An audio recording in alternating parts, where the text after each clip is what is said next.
Ci sono universitari, associazioni e semplici cittadini, un centinaio circa, che questa sera sono tornati a chiedere giustizia per Giulio Regeni a 3 anni dal suo omicidio.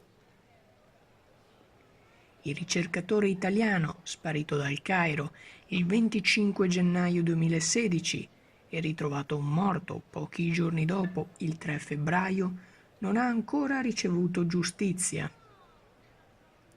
Le autorità egiziane continuano a ostacolare e insabbiare l'inchiesta e anche se ad oggi molti dubbi sono stati svelati, la completa verità risulta ancora molto lontana.